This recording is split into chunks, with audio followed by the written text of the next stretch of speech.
Alrighty, Mr. McGill, we're here at your property to do an attempt to repair over here on the right slope on the hip system. What we're going to be doing is we're going to be removing the shingle you see here that we have creases on. What we're going to be doing is we're going to be removing it, but to do that we're going to have to unseal the shingle here as well as here, just to be able to get to the fasteners, to be able to reach those fasteners, to be able to access them, to be able to pull them out. Well, now what we will be looking for on this, we will be looking for creases that will occur whenever we're driving the nails or fasteners back in. We will be looking for mat transfer whenever we go to unseal the shingle. We will be looking for creases that happen whenever, like I said, that happen at the top whenever we go to drive the fasteners in. We will be looking for nail pull-throughs that happen whenever we go to remove the fastener and the shingle actually just pulls on over the nail head and the nail head just stays in, and it creates a large hole in the remaining shingles that are left on the roof. Also, we will be looking for tears. This right here could happen whenever we're driving running the roof snake up under the shingle to be able to get to the fasteners. Those tears might happen whenever we're trying to get access to those fasteners. But again, those are the 5 points of failure that we will be looking for. And also, according to the industry standard, it only takes 1 point of failure to be considered a failed repair. We will be using the roof snake, which is a recommended tool. We will be using it. Like I said, what I'm going to do now is unseal these shingles. Looks like they're unsealing pretty good. I don't think we got any mat transfer going on yet, but now I will say this: if you paid attention, you will see a lot of granules that are just falling off the shingles as we're just running the roof stake under to get to the fasteners. All right.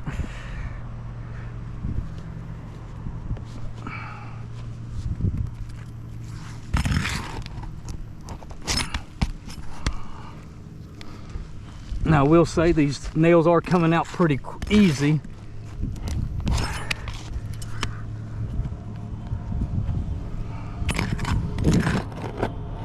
All right.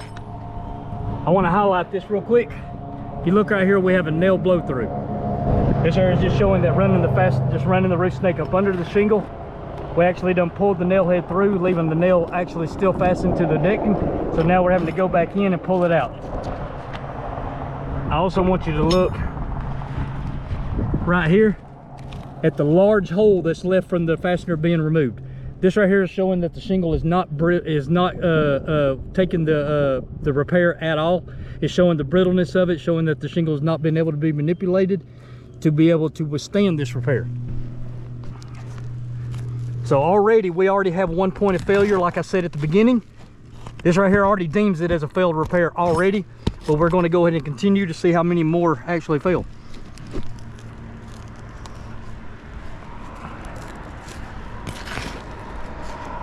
Again, we have another nail pull through as well right here, and tear.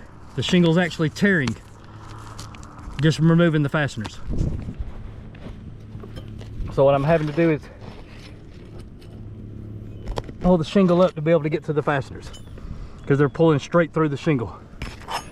And like I said, this right here is already deemed a failed repair, but we are going to continue to see how many more will actually pop up.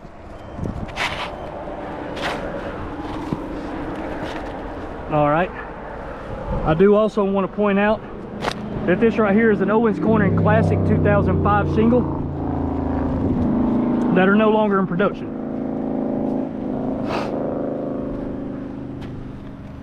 Okay, I am going to go ahead and highlight this. Remember, I said at the very beginning of this we were looking for nail pull-throughs. If you look here, you see the large holes on the shingle. These are here a lot larger than your normal nail holes that are in the shingle.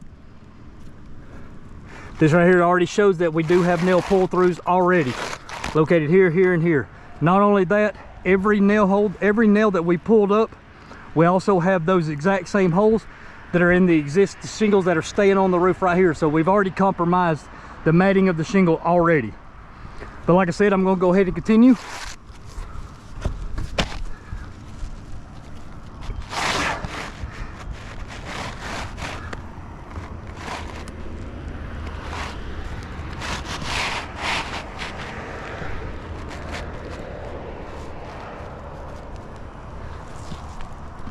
All right, I am going to use the roof snake.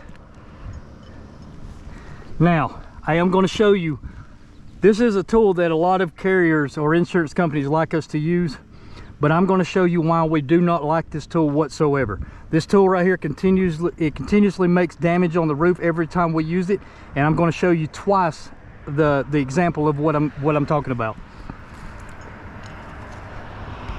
All right, the shingle's actually in the correct spot now. I mean, the roof snake's in the right spot now.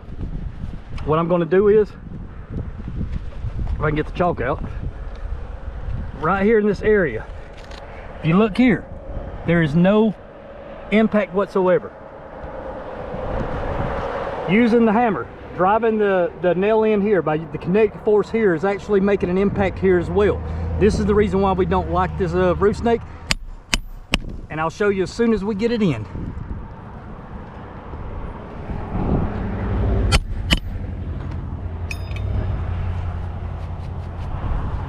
If you look closely right here, you will see that impact. That's the reason why we do not like the roof snake whatsoever, because actually it causes hail impacts. Instead of actually repairing the roof, we're actually causing more damage to the other areas that is not damaged. Again, I'm going to use it one more time just to show you the consistency of the roof snake not being a good tool to use. Again, the area right here, no impact whatsoever.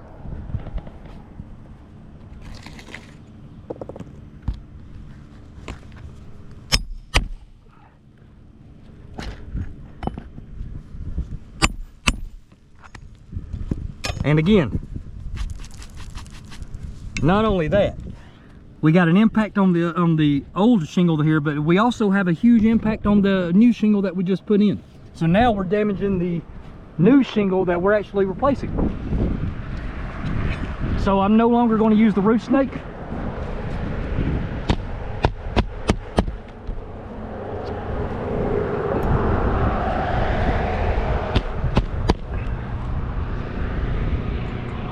I'm going to drive all these fasteners in.